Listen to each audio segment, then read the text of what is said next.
Plática ahora Silvia Olivares. Aquí estamos presentes nuestra conferencista investigadora Silvia Olivares, René Chávez,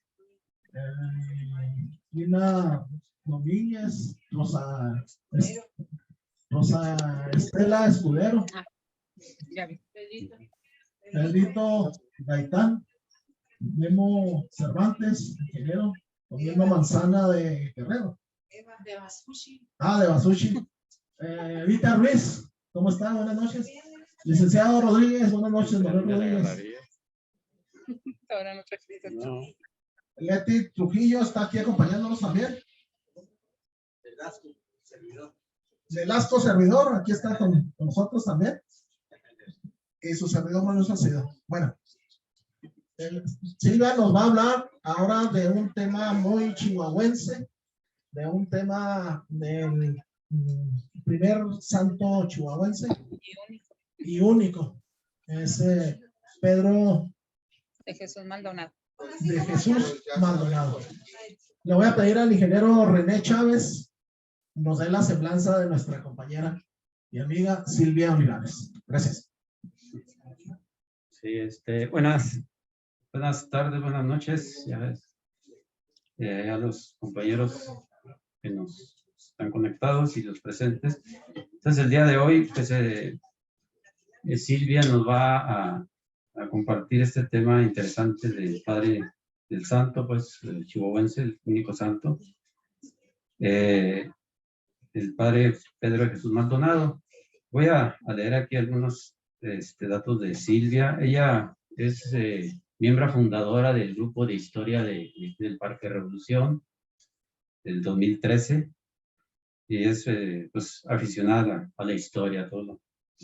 Conocemos a Silvia, su amplio conocimiento en temas como este y está capacitada como guía de turistas tanto aquí en la ciudad de Chihuahua como en la región de aquí de Cerdán, Santo Domingo, San Guillermo, Santa Eulalia.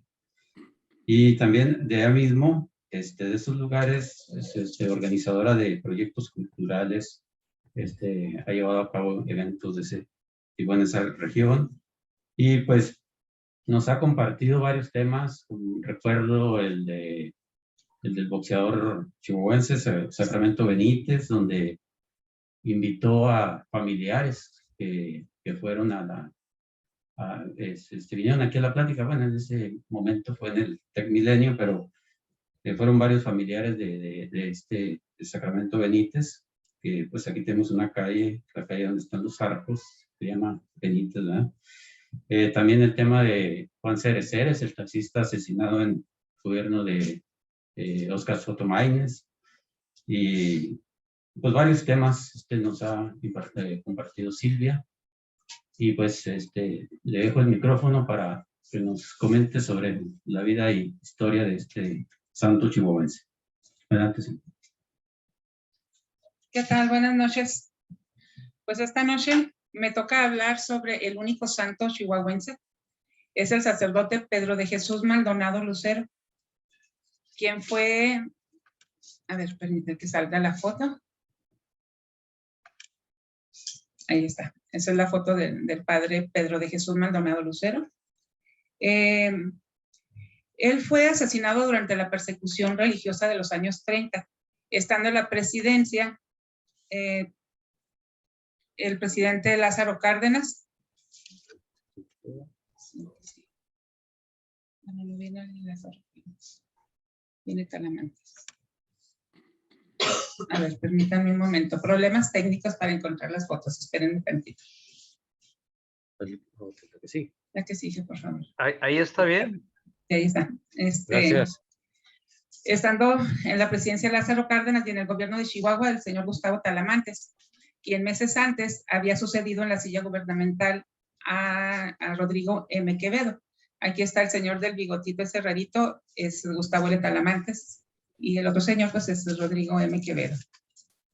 Pedro de Jesús Maldonado Lucero fue hijo del señor Apolinar Maldonado y de la señora Micaela Lucero. En este momento estamos viendo aquí la foto de su acta de nacimiento. No dice qué número de hijo es, pero parece ser que fueron 9 hijos los que tuvo este señor, que vivió en el barrio de San Nicolás, hoy conocida como Colonia Obrera, aquí en la ciudad de Chihuahua. Y según relataban sus hermanas, desde niño fue jocoso, divertido, obediente y fervoroso, pero también padeció mucho de una salud bastante frágil. A sus 17 años decide entrar al seminario diocesano. Esto fue más o menos en la época pues revolucionaria, 1912, 1913, por ahí. Su juventud fue muy enfermiza, pero al entrar ahí al seminario se recrudeció su debilidad porque en todas partes faltaba comida. Entonces el seminario no fue una excepción. Y aunque él, sin ser sobresaliente en los estudios, demostró su gusto por aprender, ¿sí? Les demostró su gusto por el estudio, pero ahí mismo se ganó el mote de el soldado, porque había expresado ya su decisión de ser sacerdote jesuita. Ahí se debilitó mucho su salud, por lo cual tuvo que abandonar los estudios.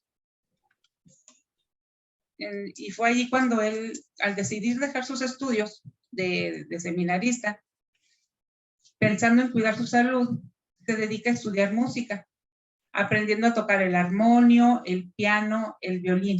Posteriormente, decide volver al seminario después de encontrarse con un compañero de estudios que lo anima y regresa, retoma el camino del sacerdocio. Y fue cuando expresó una frase muy conocida de él, bueno, que se le atribuye a él y pues siempre se ha dicho que es de él, ¿verdad? He pensado tener mi corazón siempre en el cielo y el sagrario. Finalmente, concluye sus estudios en Chihuahua y en 1918 es enviado al Paso, Texas, para recibir las órdenes sagradas. Pues el obispo de Chihuahua, don Nicolás Pérez Gavilán, estaba enfermo. La ordenación sacerdotal fue la mañana del 25 de enero de 1918 en la Catedral de San Patricio. Aquí estamos viendo la foto de la Catedral de San Patricio en El Paso, Texas, y se la concedió el sacerdote jesuita don Jesús Schuller. Celebró su cantamisa en la parroquia de la Sagrada Familia en Chihuahua. Aquí tenemos una foto moderna de lo que es ahorita el templo de la Sagrada Familia. Y el 11 de febrero, grábense esta fecha, que es la festividad de la Virgen de Lourdes, a la que tenía una especial devoción, y que se dice que le habían regalado una estatuilla que le trajeron de Francia, y que siempre la guardó en recuerdo a su cantamisa, a su misa solemne, que fue precisamente efectuada en este templo. Aunque en El Paso él ya había ofrecido misas, su cantamisa fue en la Sagrada Familia aquí en Chihuahua, un 11 de febrero.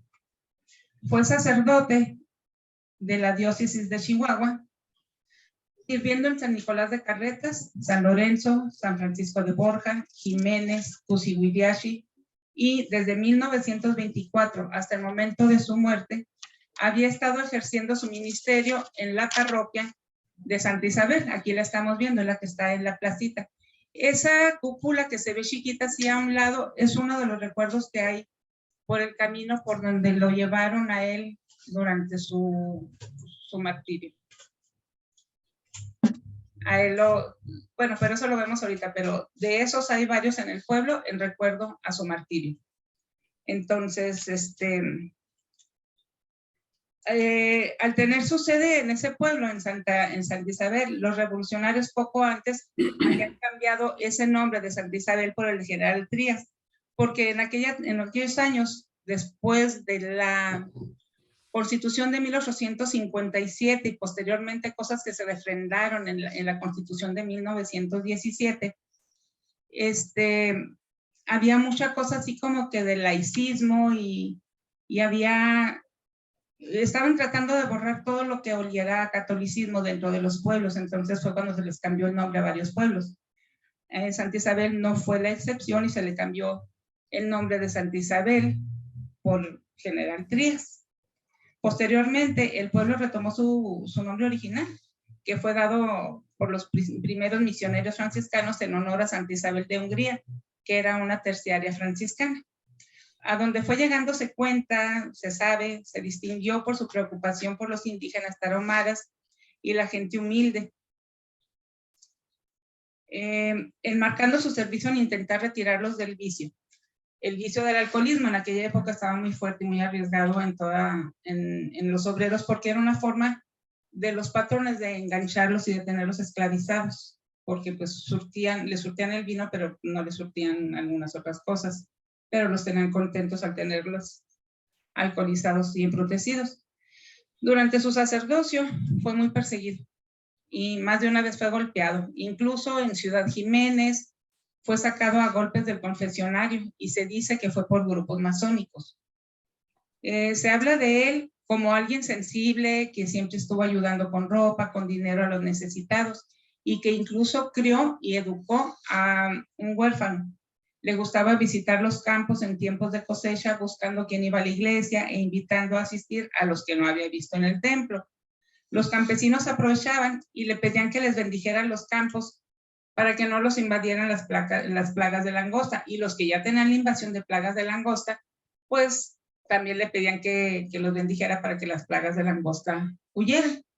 Cuenta la leyenda, ¿verdad?, que sí, en algunos casos las langostas obedecieron a las bendiciones del padre Maldonado. Fue el defensor de la familia. Se dedicó a alfabetizar a niños, jóvenes y adultos para que no tuvieran que ir a la escuela, porque como en esos momentos estaba siendo adoctrinados por la doctrina socialista, que se consideraba bastante libertina, el pueblo estaba horrorizado, sobre todo todos los religiosos, ¿verdad? Los sacerdotes, las personas que eran muy católicas, pues estaban totalmente en contra de toda la doctrina que se le estaba impartiendo. Y él, al alfabetizar y al enseñar a los niños, él pues se aseguraba de darles una educación y formación basada en lo que es la moral católica.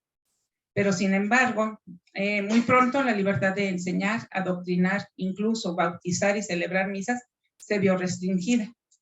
El origen del conflicto fue precisamente la Constitución de México de 1917 que nombré hace unos momentos. Eso fue lo que generó una serie de protestas. Las tensiones aumentaron con la llegada al poder del presidente Plutarco Elías Calles en 1924.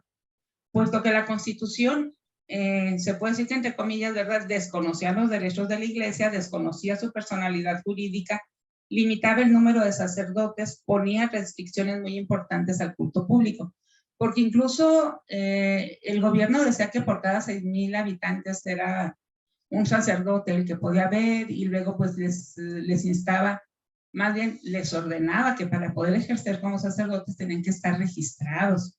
El gobierno tenía que tener un registro de los sacerdotes que estaban siendo autorizados.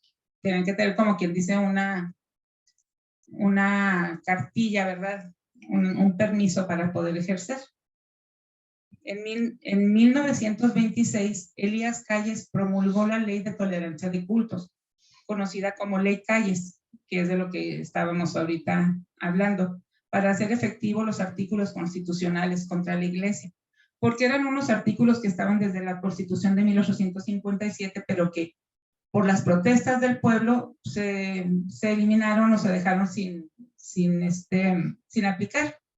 Pero ahora viene Elías Calles recargado, ¿verdad? Y por todas las protestas que había habido y los problemas que estaba dando la Iglesia, los enfrentamientos, Elías Calles se puso más fuerte, y en la Ley Calles se consideraban delitos muchas actividades que son totalmente lícitas, como que un sacerdote esté en la calle con su traje talar, o que los religiosos estén reunidos en congregaciones, o que se enseñara religión en las escuelas. Todo eso se empezó a prohibir, porque se empezó a buscar mucho que el laicismo cundiera y el catolicismo fuera en detrimento.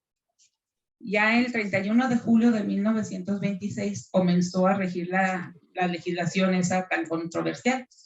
Ante ello, un número bastante grande de obispos hicieron lo que habían hecho en algunos otros países: suspender los cultos. De este modo, presionaban mucho a la población, pues siendo una población religiosa, ¿verdad? Una población que se puede decir que no me gusta usar la palabra, pero que rayaban en el fanatismo, pues la misma población se empezó a rebelar, porque imagínense lo que es dejar de recibir en aquellos tiempos, ¿verdad? La confesión, bueno, los sacramentos, la confesión, no tener quien te diera la extrema unción, no poder comulgar, no poder bautizar a sus hijos, no poder asistir a misa los domingos, pues para la población era casi sentirse como que estaban condenándose al infierno por culpa del gobierno. Entonces fue cuando se empezaron a levantar ellos y el gobierno en respuesta desata una encarnizada persecución religiosa. Y esta es la lucha que nosotros recordamos como la cristiana. Tras la firma de los acuerdos con el arzobispo mexicano Leopoldo Ruiz y Flores como delegado apostólico del Papa Pío XI, que fue el que había estado pues instigando, ¿verdad? Hasta cierto modo todo lo que estaba pasando. Entonces el encargado fue el arzobispo mexicano Leopoldo Ruiz por parte del Papa Pío XI y el entonces presidente de la República, Emilio Portes Gil. Aquí es en donde el imparcial, ¿verdad? Está definitivamente decretada la suspensión de cultos y pues empieza la manifestación de 100,000 católicos. Imagínense todo lo que levantó todo esto. Entonces aquí están los que firman el acuerdo para que finalice la llamada Guerra Cristera, que en realidad fue una guerra que fue muy vergonzosa porque muchos países nos señalaron por ese motivo e incluso fue el motivo de que México no entrara a la primera asociación que vino a dar con la formación de la Organización Nacional, la Organización de las Naciones Unidas, con la ONU. Y el primer intento de formar una organización internacional de Naciones Unidas, ¿verdad? México no entró debido a todos estos problemas, porque no se respetaba la religión, más bien la libertad de cultos. La religión, pues, ya estábamos viendo que al menos la católica no era respetada. Pero fue una guerra bastante vergonzosa. México fue muy señalado por... Más que nada, no porque fuera en contra de la Iglesia Católica, sino por la falta de libertad. Por la falta de libertad para poderse expresar en favor a una iglesia, a un Dios, a unas creencias. Entonces, pues fue el 21 de junio de 1929 cuando finaliza oficialmente la Guerra Cristera en México. Se puede decir que sería ya el segundo brote, porque anteriormente a la Constitución de 1917, por 1890 y tantos, ya había habido brotes para intentar que la iglesia recuperara su posición.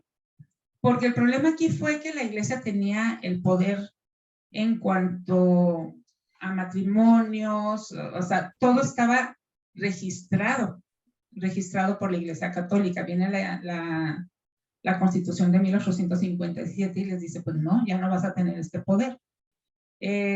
Los templos y todo eso que eran de la Iglesia Católica empiezan a recuperarlos otra vez del gobierno. Total, que se había armado una refusilata y luego llega la Constitución de 1917 y entonces vuelven otra vez con lo del laicismo y luego llega la ley Calles. Entonces había sido un problema bastante fuerte. Jalisco fue uno de los estados que más se levantó, que tuvo, más que fueran más grupos, fueron los mejor organizados, fueron los que presentaron más frente a lo que fueron los cristeros. Bueno, pero ahorita estamos hablando del padre Maldonado.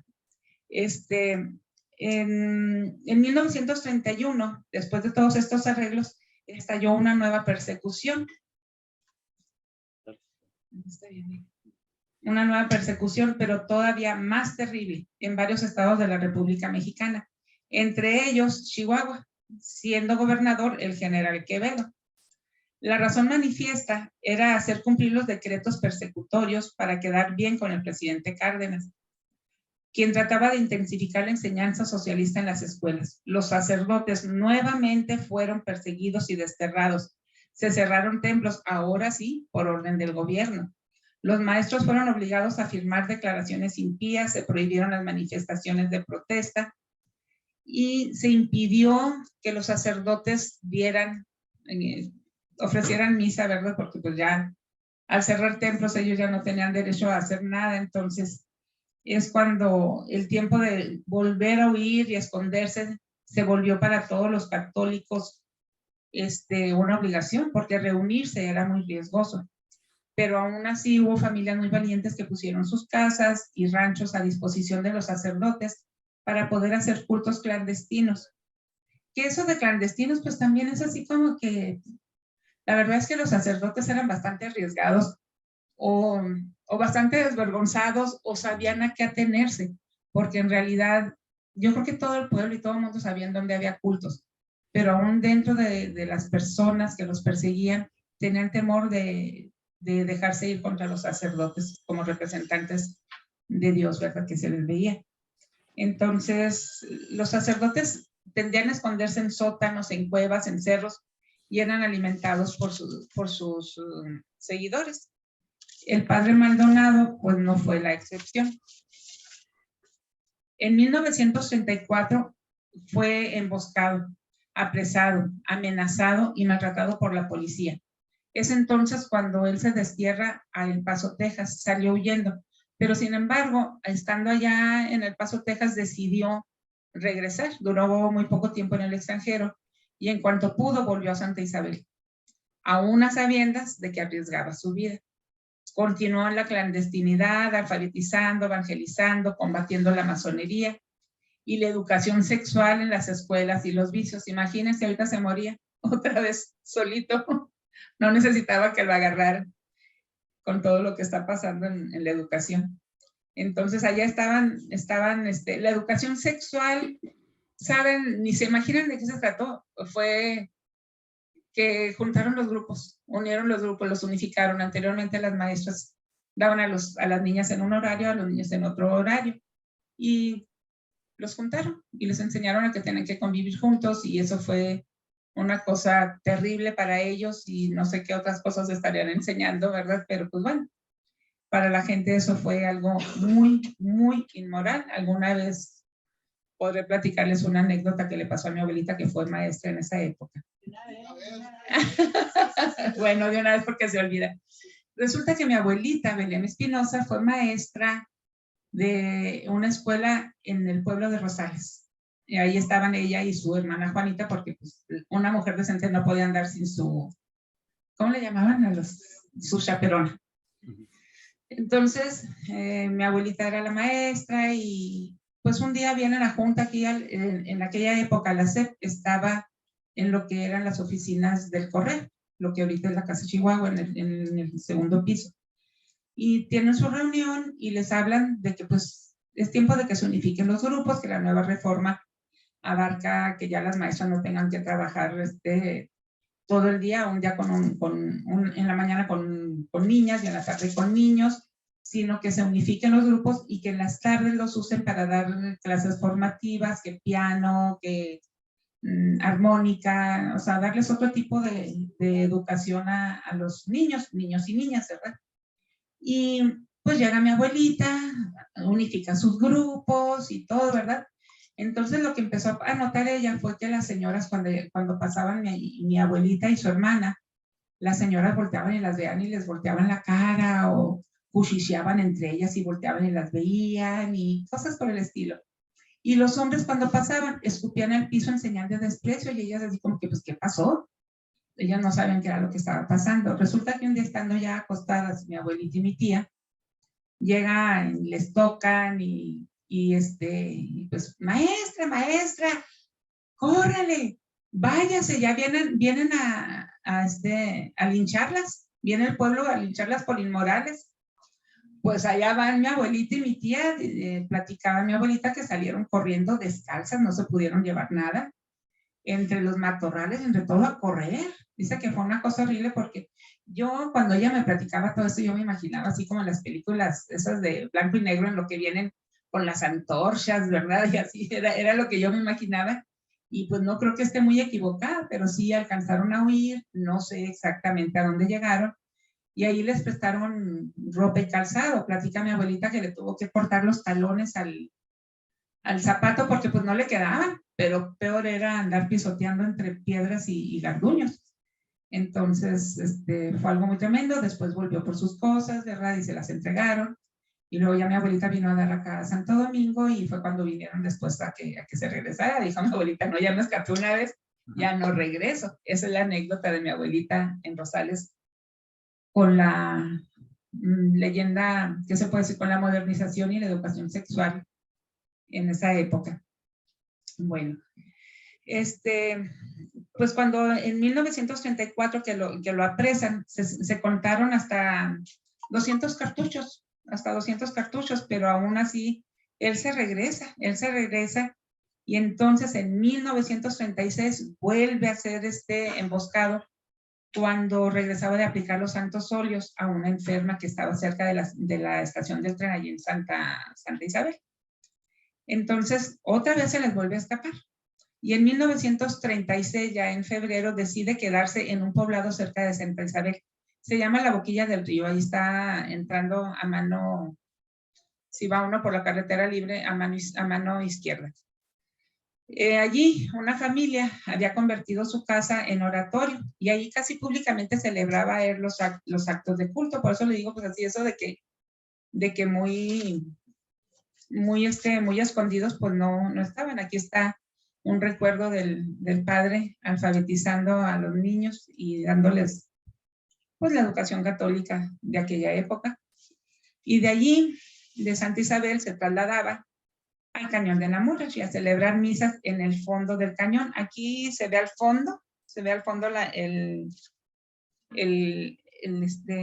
creo que hay otra foto, hay un altar, a ver, es la que sigue, ahí está. Este es el altar que está en el fondo del Cañón de Namurashi, pero en realidad pues era un secreto a voces entre la gente creyente, donde se alojaba y donde se escondía. Pues todo estaba apuntando para una tragedia, ¿verdad? Pero sin embargo el padre, él seguía en la línea en lo que él se había propuesto con ese pueblo y en el compromiso que él sentía para la gente que lo apoyaba, la gente que lo escondía, la gente que lo protegía, y sobre todo los niños que él estaba alfabetizando. Él estaba comprometido con su obra. El 10 de febrero de 1937, siendo un miércoles de ceniza, se dice, es que hay dos versiones, el día que yo fui a ver allá me encontré a una persona, pero pues bueno, ahorita les cuento lo que me contó ella y ahorita les cuento lo que hay escrito sobre esto. Dice que el 10 de febrero, siendo un miércoles de ceniza, se dedicó a confesar y a imponer cenizas. Y en la tarde se presenta en la casa un grupo de hombres armados que iban a aprender al padre. La casa donde está el padre Maldonado es en donde está ahorita la que es la capilla. Y allí arriba dice, con gusto daría la vida por mi pueblo. Eso es lo que está allí afuera. En ese terreno era en donde estaba la casa donde él se alojaba, donde supuestamente estaba escondido. Después eran unas tapias y luego alguien dijo, pues aquí fue de donde recogieron al padre Maldonado y se lo llevaron, pues vamos haciendo el templo. Y ahí es en donde se levanta este templo. Es un templo moderno, no se puede decir, de hecho es un templo moderno. Entonces, las personas que allí estaban le avisaron y quiso salir a hablar con ellos. Pero pues todos se opusieron y le hicieron salir por otra puerta para esconderse en un cuarto que había en una huerta cercana. Hasta allí lo siguieron los hombres armados, amenazando con quemar el cuarto si él no salía. El padre les dijo que esperaran a que le trajeran el sombrero. Una persona fue a la capilla y junto con el sombrero se llevó un relicario con las hostias consagradas que habían quedado. Eso era lo que el padre quería, en realidad, resguardar las hostias y que no fueran mancilladas. Salió, tomó el relicario y el sombrero, y en medio de aquella chusma, brincó la cerca. Ordenaron al padre caminar delante de los caballos, descalzo y seguidos por algunas personas, tomaron el camino a Santa Isabel. El padre entonces comenzó a rezar el rosario caminando en lo oscuro y seguido por el pueblo, y todos contestaban, menos por supuesto, ¿verdad?, las personas que lo habían detenido, que en ocasiones trataban de echarle los caballos encima. A mí, el día que estuve yo allí en ese templo, que fui a conocerlo, Me tocó un señor que me dijo que su papá era un jovencito cuando detuvieron al padre Maldonado, y me dice, no, dice, lo que pasó, el padre ya estaba acostado, y llegaron y lo sacaron, pero ya desde allí lo fueron maltratando, lo fueron golpeando, la gente de todos modos se fue para tratar de proteger al padre, y de todos modos, sí sacaron las hostias consagradas y se las dieron, no sé de qué modo, ¿verdad? Pero sí es cierto que él llevaba las hostias escondidas. Pero sí dice que no, que él ya estaba dormido cuando llegaron y lo sacaron de ahí de esa casita. Entonces ya cuando llegaron a la presidencia, el padre pasó a la puerta de entrada. Los que le estaban esperando impidieron la entrada de la gente que le estaba acompañando. Al entrar, el presidente municipal lo tomó por los cabellos y le propinó un golpe. Al llegar al segundo piso, Andrés Rivera, el cacique de los políticos de la región, lo recibió con un tremendo pistolazo en la frente, quebrándole el cráneo en círculo y saltándosele el ojo izquierdo. De ahí, los esbirros siguieron golpeando al indefenso sacerdote con las culatas de los rifles, arrastrándole por las escaleras hasta el segundo piso. Ahí fue donde lo dejaron tirado, inconsciente, bañado en sangre y apretando el relicario en su pecho. Entonces fue cuando ya todos se dispersaron. Se dice que cuando las hostias cayeron al piso, alguien las agarró y se las metió en la boca y pues le dijeron que se las comiera. O sea, haya sido como haya sido, cierto o no, fue una golpiza innecesaria, fue algo muy grotesco, muy brutal lo que le pasó al sacerdote. Unas mujeres luego vinieron a Chihuahua para pedir garantías al gobernador. Pero este señor, el gobernador, pues se dedicó a enviar una comisión de la policía secreta para que recogiera al herido. Cuando ellos llegaron a Santa Isabel, el padre todavía estaba tirado en el piso, moribundo, semi-inconsciente, lleno de golpes y heridas por todo el cuerpo. Los policías que venían de Chihuahua pues levantaron un acta haciendo constar el estado en el que estaban recibiendo al sacerdote, porque si a ellos se les moría en el camino, pues que no los culparan. Lo echaron en una camioneta y lo trajeron a Chihuahua. Lo entregaron en el hospital civil, hoy hospital central, y al comprobar que su estado era bastante grave, pues la gente la verdad es que se asustó mucho. Cuando pasó todo esto, el señor obispo don Antonio Guízar y Valencia envió a los padres Espino y Gutiérrez para que vieran qué era lo que podían hacer por el sacerdote. Lo encontraron en un estado verdaderamente lastimoso, o sea, pues imagínenselo, los golpes, nada más con el golpe del ojo tenía para verse totalmente, ay no, pues sí, totalmente devastada su cara, no sé, estaba inconsciente, casi agónico, tenía el cráneo materialmente levantado, la cara golpeada, los dientes quebrados, las manos arañadas y una pierna quebrada. Esto era nada más lo que a simple vista se veía. El padre Gutiérrez le impartió la absolución, los santos óleos y la bendición papal y salió a avisar al obispo y a los familiares del padre. La verdad es que se dice que, bueno, lo de las hostias, ¿verdad? Que se las metieron en la boca diciéndole, comete esto. Y hay gente que dice, pues no sabían que así estaban cumpliendo la última voluntad del santo, ¿verdad? Que las hostias no fueran pisoteadas por ellos. ¿Se acuerdan que les dije que se guardaba en la fecha del 11 de febrero? Cuando llega el sacerdote y que ya recibe los santos óleos y todo, muere el 11 de febrero de 1937, precisamente en el aniversario número 19 de su Santa Misa. La causa de su muerte fue una brutal y salvaje golpiza que le causó un severo daño cerebral y heridas en diversas partes del cuerpo. En el registro civil de la ciudad de Chihuahua, en el libro 117, nos sacamos muchas fotos. A ver, dale a la siguiente. Bueno, ahí está donde le están dando la golpiza en la presidencia municipal, que fue en donde fue asesinado. Aquí está en donde él es el señor Guízar y Valencia. Y pues ese es uno de los recuerditos que están en las cupulitas, esas pequeñitas que les digo que hay por el pueblo. Aquí está una foto del sacerdote ya en su lecho mortuorio, pero esa la quitamos porque está, la verdad, está muy lastimosa. Ahí es en donde está la gente acompañándolo para llevarlo al Panteón de Dolores. Porque la verdad es que después de que se les comunica que fue practicada la autopsia de ley del cadáver de quien en vida llevara el nombre de Pedro de Jesús Maldonado Lucero, se ordena proceder de inmediato a su inhumación. Según esta misma acta, el difunto contaba al momento de fallecer con 42 años de edad. Era sacerdote católico, originario de la ciudad de Chihuahua y vecino de General Trías. El cadáver fue llevado a la casa episcopal y ataviado con los ornamentos sacerdotales. Fue colocado en un sencillo ataúd en la capilla ardiente que se improvisó en la sala y comenzó el gran desfile de fieles de la ciudad y de los poblados cercanos, en imponente e interminable manifestación de tristeza y admiración. Los historiadores afirman que el asesinato del padre Maldonado conmocionó no solo al pueblo de Chihuahua, sino también más allá de las fronteras del Estado y de México, todavía aún más que la muerte de Pancho Villa.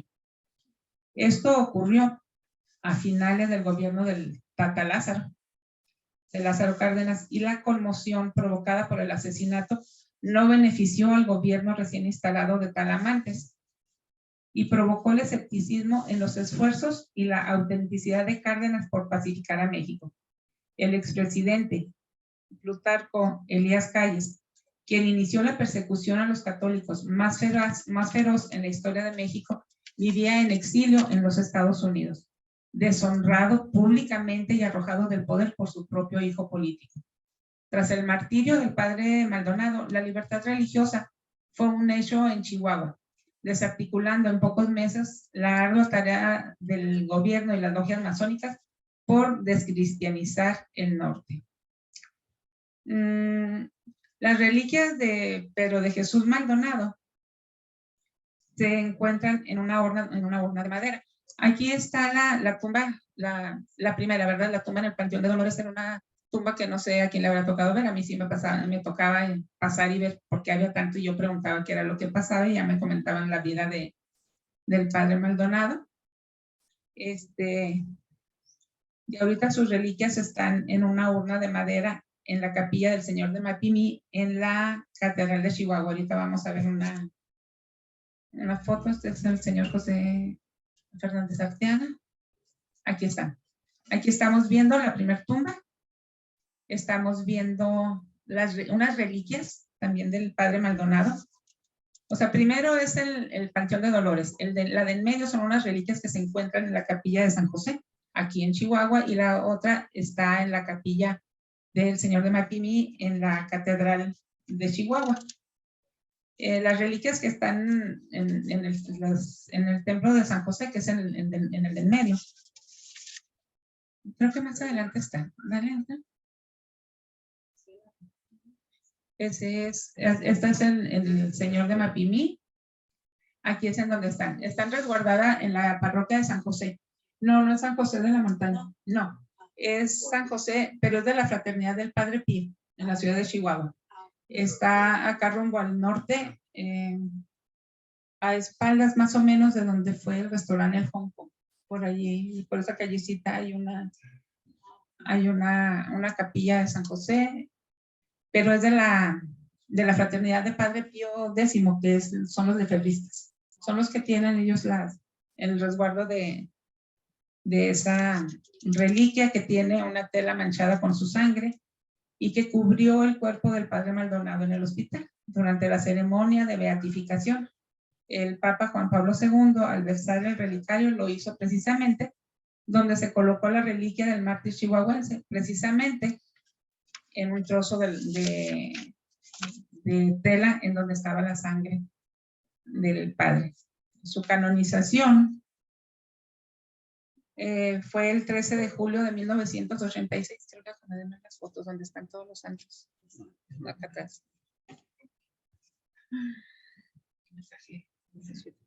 Ahí. El 13 de junio de 1986, el arzobispo de Chihuahua, Monseñor Adalberto Almeida y Merino, publicó el decreto por medio del cual se daba inicio oficialmente a la causa de canonización del padre Maldonado. el 4 de febrero de 1992, la Santa Sede aprobó por unanimidad la causa de los mártires mexicanos. Por eso es que están aquí todas las fotos así como de que 5, 10, 15, 20, 25, porque son 24 compañeros mártires, entre los cuales se contaba el padre Maldonado. De todos estos 25, 22 eran sacerdotes, 3 eran laicos. El que estos mártires fueran compañeros de beatificación, ¿verdad? No significa que hubieran muerto todos juntos, sino que en el proceso de beatificación y canonización los englobaba a todos en un mismo grupo. Después de haberse alargado muchísimo el proceso, Chihuahua como que le metió muchas ganas y entonces finalmente se logra la canonización del padre Pedro de Jesús Maldonado Lucero. Esto culminó ya el 28 de junio de 1999, en presencia del Papa Juan Pablo II. La Congregación de las Causas de los Santos promulgó los decretos para la canonización de los mártires. Finalmente, el 10 de marzo del año 2000, en consistorio ordinario público, el Papa Juan Pablo II señaló oficialmente la fecha del 21 de mayo del gran jubileo del 2000 para la canonización de los 22 mártires, entre los que destaca el único mártir y santo de Chihuahua, Pedro de Jesús Maldonado Lucero. Aquí vemos en las cupulitas esas, las capillitas esas pequeñitas, todas tienen así como que un recuerdito, una leyenda para él. Por ejemplo, en este se lee, no sé si alcanzan a ver, se dice: se distinguió por un gran amor a Cristo presente en la Santísima Eucaristía. Desde que era seminarista se propuso tener el corazón puesto en el cielo y en el sagrario. También tuvo una gran devoción al Niño Jesús, a la Nuestra Señora de Lourdes y a Santa Teresita. Jesús respondió: yo soy el pan de vida, el que viene a mí jamás tendrá hambre, el que cree en mí jamás tendrá sed. Juan 6, 35. En adelante, todas las generaciones me llamarán bienaventurada, porque el Todopoderoso ha hecho en mí grandes cosas. Su nombre es santo. Esto es dentro del camino de donde lo trajeron a él, de Boquilla del Río, de donde está ahorita el templo, que lo fueron trayendo. Hay recuerdos para él. Por ejemplo, está en la calzada Pedro Jesús Maldonado, que fue hecho por el Ayuntamiento 2010-2013 de la Parroquia Santa Isabel, y estando Dulces Nombres Chávez Valderrama como presidente municipal y el presbítero Carlos Barrio Reza como párroco municipal. Aquí está otra capillita que está rumbo a los panteones. Dice: no permitas que olvidemos que nuestra última meta es gozar para siempre contigo de la vida eterna, como goza de ella San Pedro Maldonado, ya que a todos nos ofreces tu gracia para ser santos por nuestro Señor Jesucristo. Amén. Aquí está otro recuerdo que está dentro de los dibujos, dentro de los murales que le dedican. Está el Papa bendiciéndolo, está el Vaticano y está la figura del Padre Maldonado. Esta es el interior del templo, así como está ahorita. Acá hay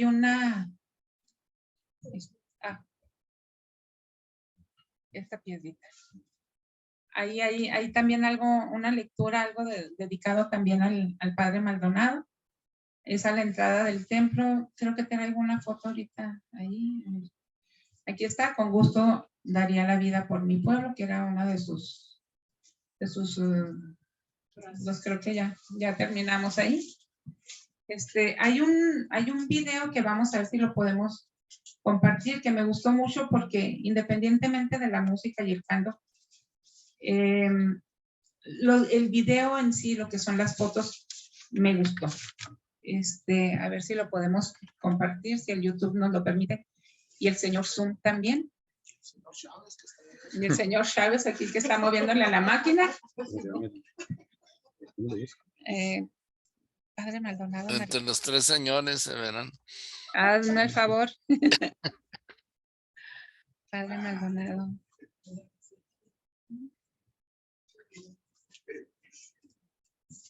Es que me gustó porque vienen incluso fotos de su niñez y pues de su trabajo. Porque no encontré mucho. Yo quería encontrar fotos de él, pero aparentemente no hay mucho dentro de lo que es en YouTube.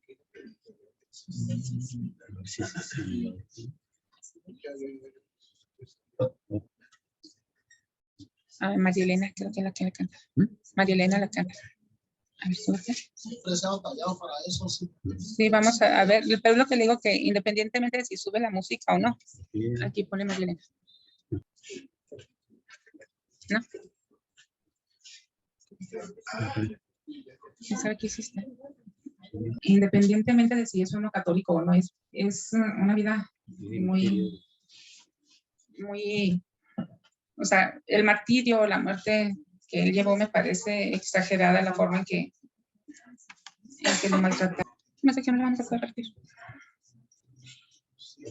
Se me hace que mejor lo comparto después en el grupo.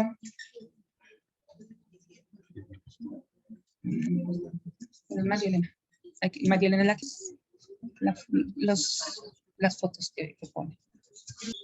No, yo creo que las fotos que trae el video, la verdad es que sí me gustó mucho como para ponerlo, independientemente del canto.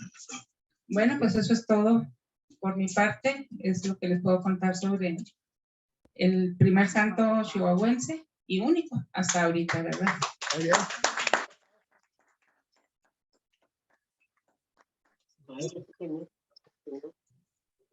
Bien, compañeros.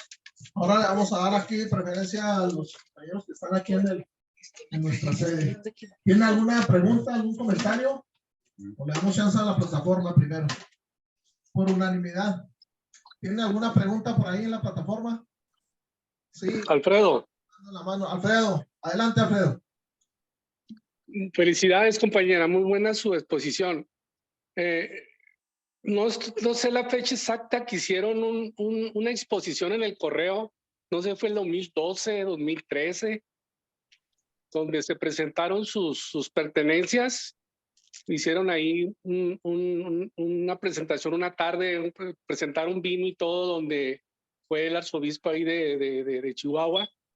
Y se mencionó que pensaban hacer una especie de museo de él. No sé si siguió adelante en eso. Que yo sepa, no. Y cuando pasó eso fue cuando trajeron la reliquia del padre Maldonado y que finalmente quedó en resguardo de los lefebristas, del templo lefebrista, del primer templo lefebrista que hubo aquí en Chihuahua y que sigue, creo, todavía en funciones. Pero todavía están allí. Yo pregunté ahora que vi esto, le hablé a una de las personas que asiste allí y me dijo, sí, ahí está. Pero no se siguió con el museo. Ok, perfecto. Segunda, la iglesia, la capilla es la que está enfrente del Panteón Revolución, Panteón Dolores, ¿verdad? Cruzando la calle. Esa es la iglesia de él, que lleva su nombre. No, la del padre Maldonado, que yo sepa, está por el camino al Release. No sé si hay alguna otra. Es la que están construyendo. Es la que están construyendo, pero me están diciendo que hay varios. La verdad no. Es que por ahí pregunté, porque yo fui ahí para conocer la tumba y me mandaron de ahí a esa iglesia que era cruzando la calle por una calle chiquita y está una iglesia ahí y había bastante gente por ahí. Dice aquí una de las compañeras que sí, que ahí está. Y pues la tumba, aunque no tiene el cuerpo del padre, como que la gente sigue yendo a procurarla todavía. Como que hay gente que no sabe que está acá en la catedral sus restos. Sí, yo pensaba que no sabía dónde estaba y yo iba y le dejaba por mi esposa una vela ahí en el Panteón Dolores. Sí, no, ahí ya no. Gracias. Sí, nada más para complementar lo que dice Alfredo. Sí, definitivamente como que está, como que hace falta organizarse o que lo organice la iglesia para darle seguimiento a la creación de un museo. Creo que están las cosas así como muy sueltas. Hace 7 años más o menos fui administrador del Hospital Central y entre las cuestiones ahí me entero que ahí estuvo precisamente, fue atendido el padre Maldonado. Entonces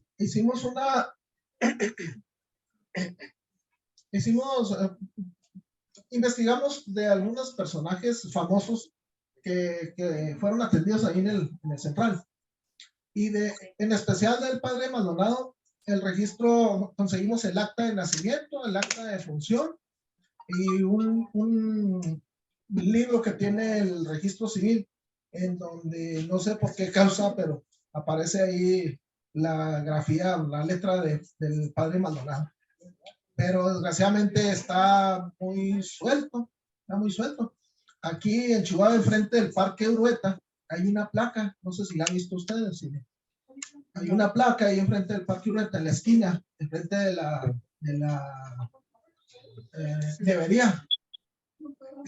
La Ahí, 25 y de Gollado.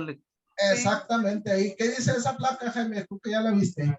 En donde hace mención que ahí nació en esa casa. Sí, Exactamente. contra esquina del Parque Urueta nació. Ah, bueno, pues ahí está la placa.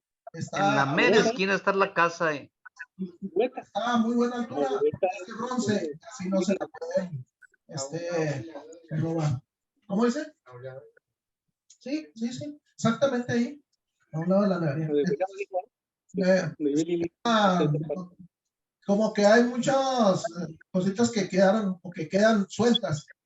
Y haciendo creo yo, ¿verdad?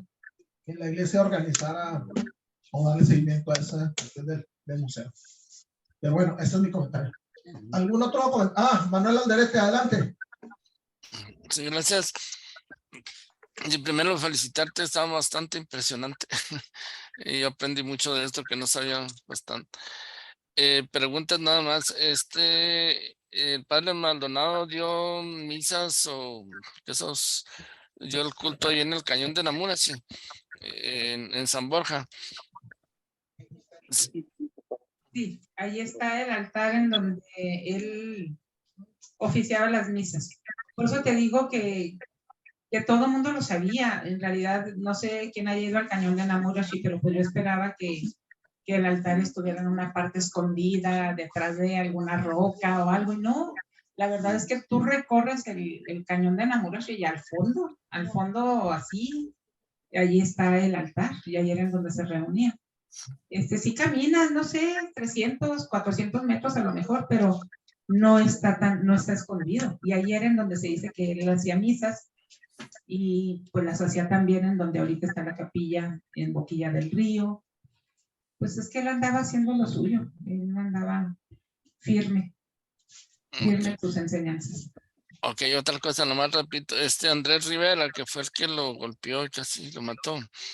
Ese, según yo tengo entendido, era uno de los villistas, era el apoyo Pancho Villa en la zona de Santa Isabel y San Andrés, y pues se puede que fue un gran revolucionario en los inicios de la revolución, y después ya era él, ¿no? Sí, era él mismo. Sí, era él. Los esbirros eran casi todos revolucionarios. La mayoría eran personas que estaban resentidas o que eran anticatólicas, precisamente por todos los movimientos que vieron en la revolución y todo eso, ellos seguían apoyando al gobierno. Y por último, nomás comentaste ahí que se le cambió el nombre Santa Isabel a General Trías, y nomás como supuesto, realmente Trías se llamaba Ángel Trías, que fue gobernador y fue un gran personaje. Yo creo que no le pusieron Ángel para que no fuera nada con la religión, no sé. Muy seguro. Sí. Por eso le pusieron General en vez de poner Ángel Trías, pues se llamaba Ángel. Sí. Ok, pues muchas gracias. Sí. Oye, Manuel, será bueno para el siguiente año organizarnos para hacer una visita ahí al cañón de Namurashi. Está precioso, pero bien fregón. Sí. Lo escribió muy bien Silvia y bueno, ahí puso una fotografía.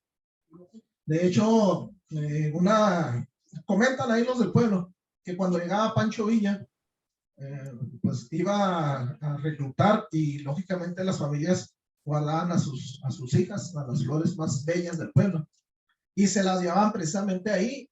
De Borja está a 10 kilómetros el cañón de Namurashi. La verdad es que pues hay un camino, pero el que llega y no sabe, pues claro que nunca va a encontrar ese cañón. Sí está escondido, está muy suave, Y será bueno, a ver si para el 2023, antes de julio, en los meses suaves, dar una vueltecita por ahí. Ya se nos Ahorita todavía organiza. está padre. En invierno también se puede llevando con qué calentarse. Pues es que es cañón, no te llega el aire. Y, hombre, está muy bonito el camino. Pues de hecho, Namurashi, Dígalo en el micro. creo que Namurashi significa lugar de muchos agujeros o algo así, ¿verdad? Porque la verdad es que las rocas están como queso gruyere. Y está muy bonito, muy bonito. A mí me gustó mucho el camino.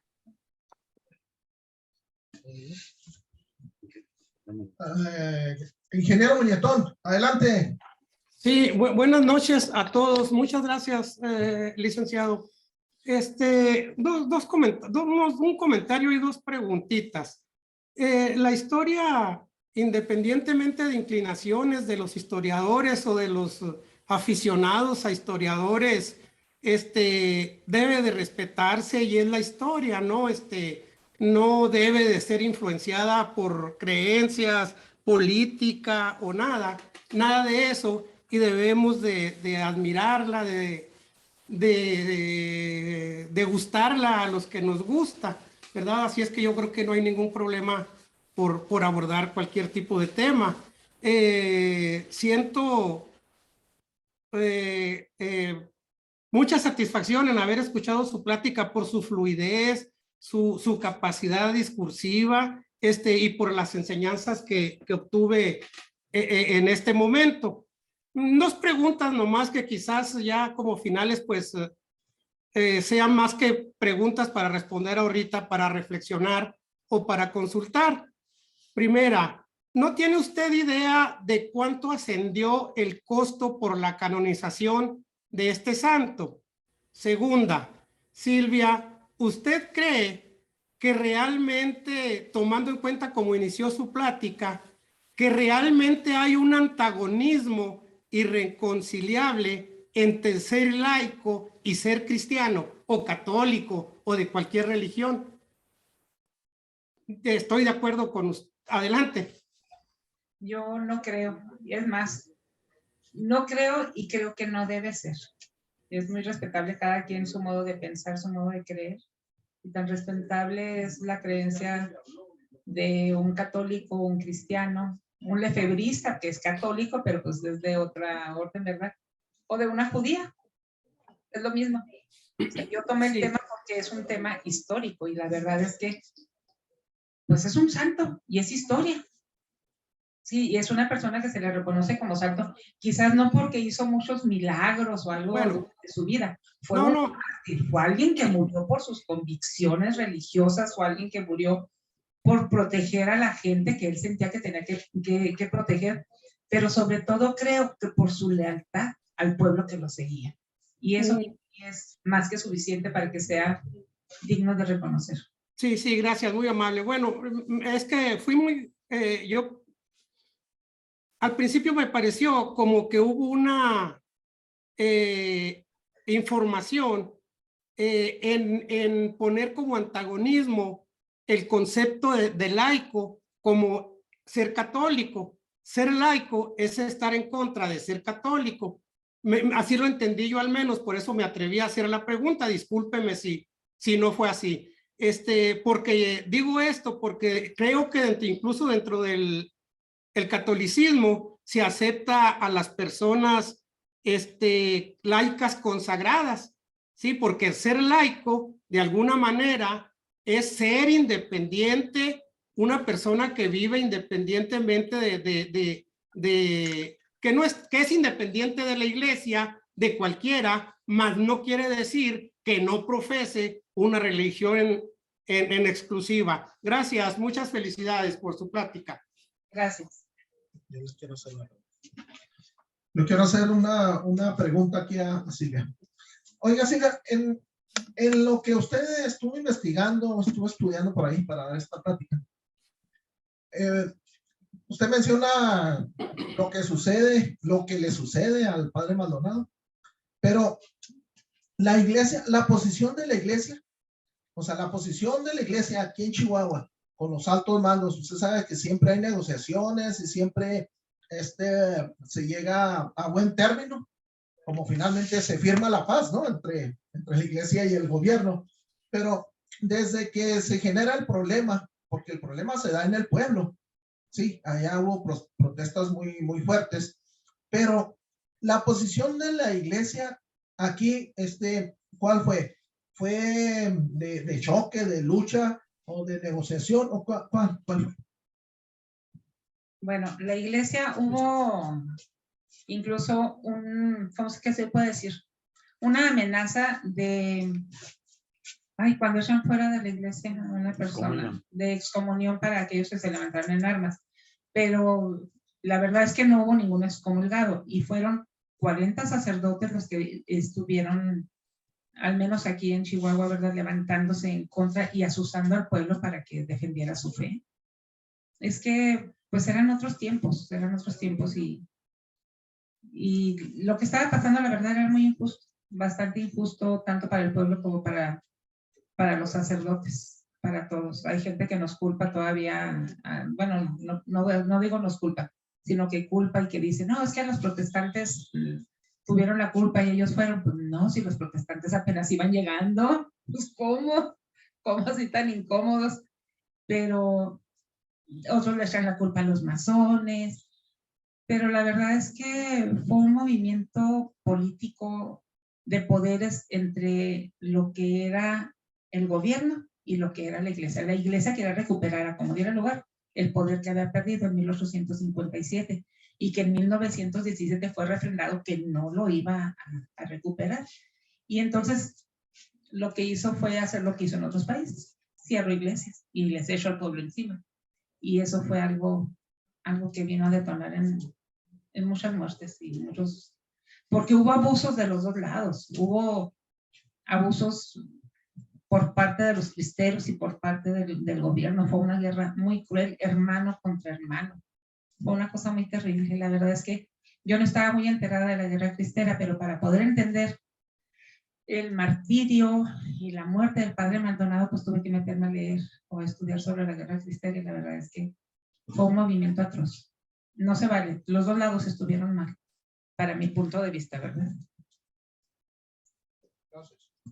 Bueno, yo nomás quiero hacer un comentario. Es muy extraño que ahorita que se comentaba que había sido un villista el que había golpeado básicamente al padre.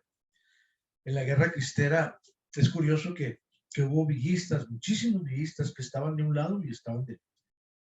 En el archivo Casasola, que yo tengo aquí en mi casa, tengo todos los libros, vienen ahí inclusive fotografías de algunos generales que habían sido villistas y que apoyaban a la guerra cristera. De hecho, muchos de ellos participaron como guerreros en la guerra cristera. Y otro comentario es que los primeros cristianos evangélicos que llegaron aquí a Chihuahua pues eran muy hostigados. Se platica de niños que en la escuela los llamaban diablos. La gente que pasaba aquí por la iglesia de la Trinidad, por la banqueta, se bajaba a la calle porque decía que estaba maldito el lugar y se hacían cristianos. Se hacían ritos satánicos y todo. Y pues yo lo viví en mi niñez en La Salle. A mí me enseñaron a odiar tanto a judíos como a comunistas y evangélicos. Prácticamente todo eso era junto. A mí también. Nos odiaban, nos hacían odiar eso, pero no lo entendía. Yo me acuerdo que un día llegué con mi papá y diciéndole, la Santa Inquisición casi me golpea, porque pues él era un hombre lector. Entonces, ¿qué Santa Inquisición? Ni que nada, hacían unos asesinos. Entonces es muy interesante que los conflictos de la sociedad entre la iglesia y también los masones. Pues tengo un conocido masón que no hemos podido reunirnos para aclarar algunos puntos donde yo lo acusaba de ciertas cosas en un evento que tuvimos. Después me lo encontré ahí en casa, el Museo de la Lealtad Republicana de Casa Juárez. Y le dije, tú y yo tenemos un pendiente. Sí, márcame. Pero no se da la reunión y yo insisto, porque yo lo acusaba de ciertas cosas a los masones de adoradores de Baphomet. Obviamente se molestó muchísimo.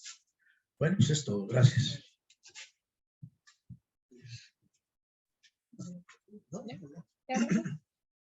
Bueno, pues yo creo que ya agotamos el tema.